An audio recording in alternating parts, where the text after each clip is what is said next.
Good morning, and I thank Chairman Brown for working with me and my staff on this very important issue. I thank all of our witnesses for being here today, and I'm looking very much forward to your testimony. We're here today to learn about the report on carcinogens and the impact it has on small businesses across America. According to the National Toxicology Program, this report is intended to be a science-based public health communication tool. However, the report on carcinogens has been used by Federal and State agencies as a regulatory document, using its listing of substances as a basis for regulatory and legislative action. Each year, small businesses with less than 20 employees are burdened with compliance regulations that cost them 36% more per employee than their larger counterparts. Despite the economic downturn, the regulatory burden on small businesses continues to grow. Increasing regulations mean small businesses must dedicate more money, time, and resources by complying with regulations instead of doing what they do best, creating jobs and innovating new products. The Federal Government has an important duty in researching and identifying substances that could cause harm and hazards in the public health.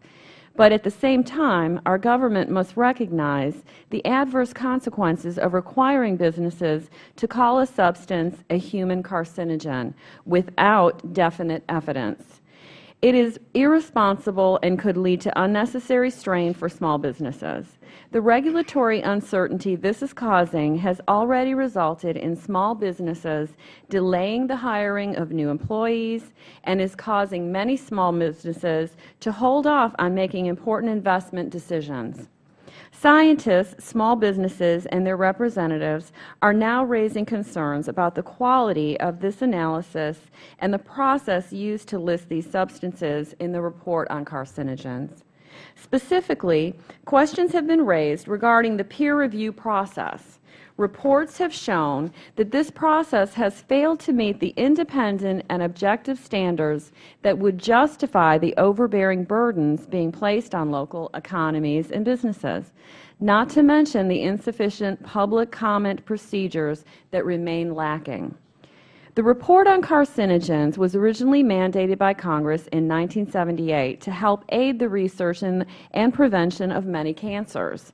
Although there have been many major breakthroughs in the scientific understanding of cancers and its causes, the process that the National Toxicology Program currently uses to identify carcinogens has not kept up with the pace of scientific developments. Despite warnings that the National Toxicology Program review process for the report must be improved, there are new concerns that the process for the next report has made only minor substantive changes and is merely a rearranging of the deck chairs. Small businesses continue to fear the ramifications of this report. When the government publishes scientific information that negatively impacts private businesses, the government has the duty and responsibility to ensure that the information is of this product and an objective and scientific sound process. Again, I want to thank each one of our witnesses today for their participation, as well as Chairman Brown and the Science Committee for hosting us today. I look forward to working with all of you on this very important issue. Mr. Chairman, I would like to take a moment to say that I have included one letter from a small business in my district, as well as a letter to the Office of Advocacy, November 22, 2011, to the letter of the Department of Health and Human Services as part of my opening statement for the record. I yield back.